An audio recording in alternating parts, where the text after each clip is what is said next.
लाडकी बहीण योजना आणली, किती आमच्यावर टीका केली। आज देखील हेच मीडियावाले सांगतात ही योजना बंद होणार, ती योजना बंद होणार। अरे ते राज्य सरकार ठरवेल ना, तुम्हाला कोणी अधिकार दिलाय? त्याच्यामध्ये मी अर्थसंकल्प मार्चच्या दुसऱ्या आठवड्यामध्ये सादर करणार आहे ना, त्यावेळेस राज्याचा आर्थिक शिस्त, आर्थिक घडी बसवण्याच्या दृष्टिकोनातून आम्ही पावलं उचलतोय। आज माझ्या लाडक्या बहिणी इथं बसल्यात, मला या सभेच्या निमित्तानं सांगायचंय, कालच मी इथं परतूर मंठाला येत असताना 3,500 कोटी रुपयाच्या चेकवर सही केली। 8 दिवसात माझ्या बहिणींना पैसे मिळणार आहेत, फेब्रुवारीचे पैसे मिळणार आहेत।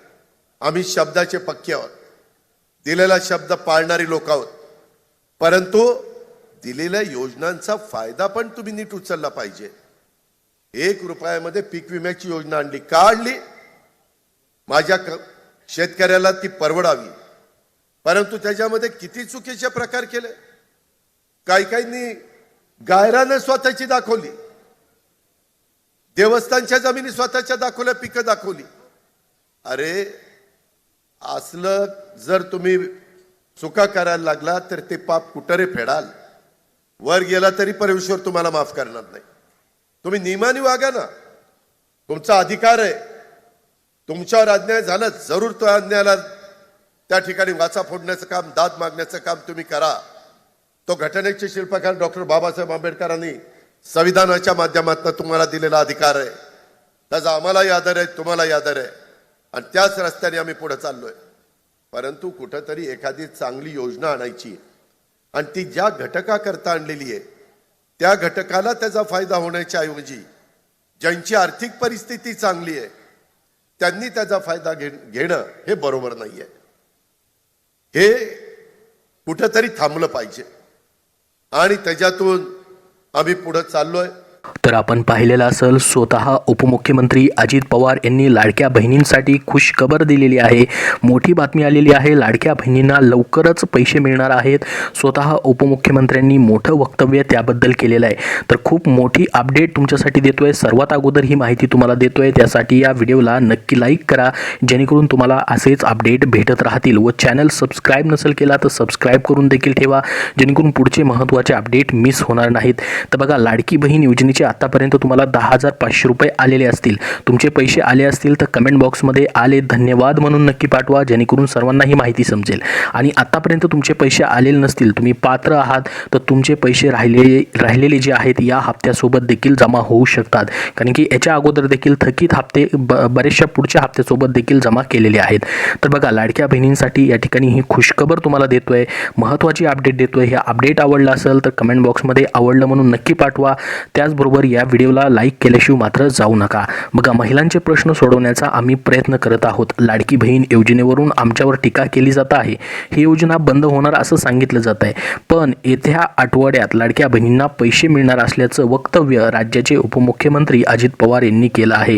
त्यांच्या या वक्तव्यामुळे लाडक्या बहिणींना मोठा दिलासा मिळालेला आहे, कारण की तुम्ही 8व्या हप्त्याबद्दलची वाट पाहत होता, तीच त्यांनी माहिती दिली की 8वा हप्ता जो आहे आम्ही येत्या आठवड्यामध्ये देत आहोत। तुम्ही व्हिडिओच्या सुरुवातीला देखील लाईव्ह मध्ये त्यांनी काय बोललं ते पाहिलेलं असेल। तर 8वा हप्ता तुम्हाला येणाऱ्या 8 दिवसामध्ये जमा केला जाणार आहे। अजून डिटेलमध्ये काय माहिती दिली त्यांनी आपण बघूयात। बघा, लाडकी बहीण योजनेबाबत स्वतः उपमुख्यमंत्री यांनी मोठं वक्तव्य केलं। येत्या आठवड्यात लाडक्या बहिणींना पैसे मिळणार असल्याचं स्वतः त्यांनी सांगितलेलं आहे। 1 रुपयात पीक विमा दिला, मात्र त्याचे गैरप्रकार किती केले याची देखील त्यांनी माहिती दिली। त्याच्यानंतर पुढे त्यांनी म्हटलं की योजनेचा योग्य फायदा घेतला पाहिजे असं त्यांनी सांगितलं। त्यासोबत लाडकी बहीण योजनेच्या लाभार्थी महिलांना आता या महिन्याच्या हप्त्याची प्रतीक्षा आहे। या महिन्याचा हप्ता येत्या 8 दिवसात वितरित केला जाईल असं त्यांनी बोललं। पात्र महिलांच्या खात्यात लवकरच पैसे जमा होतील, चेकवर सही केली आहे अशी माहिती त्यांनी दिलेली आहे। 300 पेक्षा जास्त कोटी रुपयांचा चेक जो आहे हा 8वा हप्ता वाटप करण्यासाठी त्याच्यावरती मी काल परवा सही केली असं स्वतः त्यांनी या ठिकाणी माहिती जी आहे ती दिलेली आहे। तर ही तुमच्यासाठी गुड न्यूज होती, ती म्हणजे या ठिकाणी तुमच्या 8व्या हप्त्याबद्दलची। तुमची प्रतीक्षा आता संपणार आहे, येत्या 8 दिवसामध्ये पैसे जमा व्हायला सुरुवात होऊ शकते, म्हणजे 24 तारखेच्या नंतर पैसे यायला तुम्हाला या ठिकाणी सुरुवात होईल, कारण की हा 28 दिवसाचाच महिना असल्यामुळे असल्यामुळं लवकरच तुम्हाला या महिन्याचे पैसे वाटप व्हायला सुरुवात होणार आहे.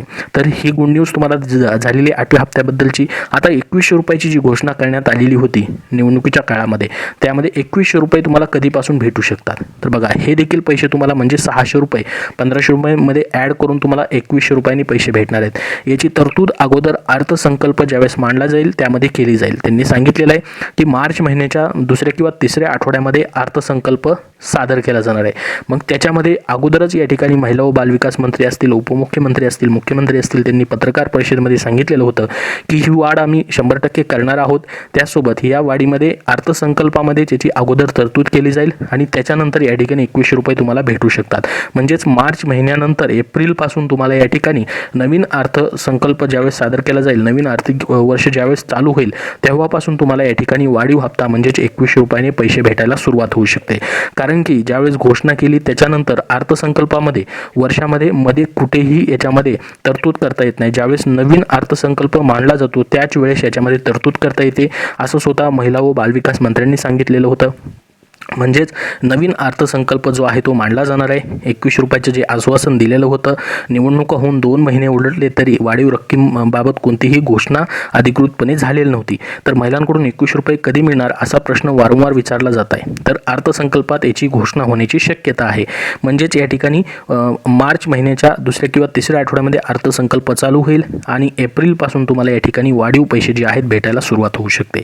आता जी या ठिकाणी सध्या स्क्रुटनी चालू आहे त्याच्यामध्ये आपण पाहिलेलं असेल, अधिकृतपणे महिला व बालविकास मंत्र्यांनी सांगितले की 5 लाख लाडक्या बहिणी ज्या आहेत अपात्र करण्यात आलेल्या आहेत. याच्या पुढे ही स्क्रुटनी अशी चालू राहील हळूहळू. परंतु ज्या लाडक्या बहिणी या ठिकाणी अपात्र त्यांना करण्यात आलेला आहे त्यांच्याकडून मात्र जी आत्तापर्यंत त्यांना या ठिकाणी लाभ देण्यात आलेला आहे तो लाभ परत घेतला जाणार नाही, असं देखील स्वतः मुख्यमंत्र्यांनी या ठिकाणी त्याचं स्पष्टीकरण दिलेलं आहे. त्याच्यामध्ये त्यांनी म्हटलेलं आहे की आम्ही महिलांना जे 1500 रुपये दर महिना देत आहोत त्यामध्ये काही लाडक्या बहिणींनी या ठिकाणी अपात्र असतानाही लाभ घेतलेला आहे. परंतु तो जो निधी आहे या ठिकाणी तो परत घेतला जाणार नाही त्यांच्याकडं. मात्र त्यांचे पुढील या ठिकाणी येणारे इन्स्टॉलमेंट जे आहेत ते मात्र बंद होऊ शकतात. म्हणजे तुम्ही जरी अपात्र झालेला असाल या ठिकाणी या योजनेमध्ये, परंतु तुम्हाला आतापर्यंत भेटलेला लाभ जो आहे तो मात्र तुमच्याकडून परत घेतला जाणार नाही, ही देखील घोषणा करण्यात आलेली आहे. आतापर्यंत 5 लाख लाडक्या बहिणी ज्या आहेत अपात्र ठरवण्यात आलेले आहेत, ज्यामध्ये 4 चाकी वाहनांचा समावेश आहे. त्याचसोबत इतर जी पण या ठिकाणी योजनेमधील जे जुनेच निकष आहेत, जो जुना GR आलेला होता तेच निकष ठेवण्यात आलेले आहेत. त्याच्यामध्ये कुठेही बदल करण्यात आलेला नाही आणि या ठिकाणी योजना बंद होणार नाही, असं स्वतः उपमुख्यमंत्र्यांनी देखील व्हिडिओच्या सुरुवातीला तुम्ही पाहिलेलं असेल त्यांनी सांगितलेलं आहे की योजना बंद होणार नाही, योजना चालूच राहील. परंतु गरीबातल्या गरीब ज्या लाडक्या बहिणी आहेत त्यांच्यापर्यंतच हा लाभ पोहोचवला जाईल, असं देखील त्यांनी बोललेलं आहे. म्हणजे तुमची योजना कायमस्वरूपी चालू राहणार आहे. परंतु फक्त आणि फक्त पात्र ज्या लाडक्या बहिणी असतील, ज्या पूर्वीपासूनच्या अटी आणि शर्ती होत्या, निकष होते, त्यानुसारच हा लाभ जो आहे इथून पुढं वाटप केला जाईल, असं या ठिकाणी सांगण्यात आलेलं आहे. म्हणजेच कुठलेही नवीन नियम नाहीत किंवा नवीन या ठिकाणी अटी आणि शर्ती असणार नाहीत. जुने जे नियम आहेत त्यानुसारच तुमची स्क्रुटनी मात्र केली जाणार आहे. आता सध्या 4 चाकी वाहनांबद्दलची स्क्रुटनी जी आहे करण्यात आलेली आहे. त्यासोबत ज्यांनी वय 65 वर्षापेक्षा जास्त आहे अशा बहिणींनी ज्यांनी फॉर्म भरले होते त्यांचे देखील फॉर्म या ठिकाणी रद्द करण्यात आलेले आहेत. हे 5 लाख लाडक्या बहिणींचे वेगवेगळे कारणानुसार या ठिकाणी त्यांचे फॉर्म जे आहेत अपात्र ठरवण्यात आलेले आहेत. इथून पुढे देखील हळूहळू स्क्रुटनी जी आहे याची चालूच राहील, ज्याच्यामध्ये फक्त आणि फक्त पात्र लाडक्या बहिणींना इथून पुढचे सर्व पैसे भेटत राहतील. परंतु तुम्ही जर खरंच पात्र असाल आणि तुम्हाला आतापर्यंत पैसे भेटलेले नसतील तर लाडकीबहीण.gov.in ही जी अधिकृत वेबसाईट आहे त्या वेबसाईटवरती जाऊन तिथून तुम्हाला तक्रार करायची आहे. जर तुम्ही पात्र असाल आणि तुम्हाला 1-2च हप्ते आलेले आहेत, तुम्ही सर्व निकषामध्ये बसत आहात परंतु तुमचे पैसे भेटत नाहीत, तर लाडकी बहीण योजनेच्या वेबसाईटवरती जाऊन तिथून तुम्हाला या ठिकाणी काय करायचं आहे, तक्रार रेज करायचे, जेणेकरून तुमचे राहिलेले सर्व थकीत हप्ते जे आहेत ते देखील भेटायला सुरुवात होऊ शकते. तर संपूर्ण अपडेट तुम्हाला लेटेस्ट अपडेट आजच्या तारखेचं दिलेला आहे. याबद्दल अजून तुमचे काय प्रश्न असतील कमेंट बॉक्समध्ये कमेंट करून नक्की विचारा. हा व्हिडिओ जास्तीत जास्त लाडक्या बहिणींना शेअर करा, जेणेकरून त्यांच्यापर्यंत महत्त्वाचे अपडेट पोहोचेल आणि पुढील येणाऱ्या सर्व अपडेट पाहण्यासाठी आपल्या चॅनलला सबस्क्राईब करून ठेवा. धन्यवाद.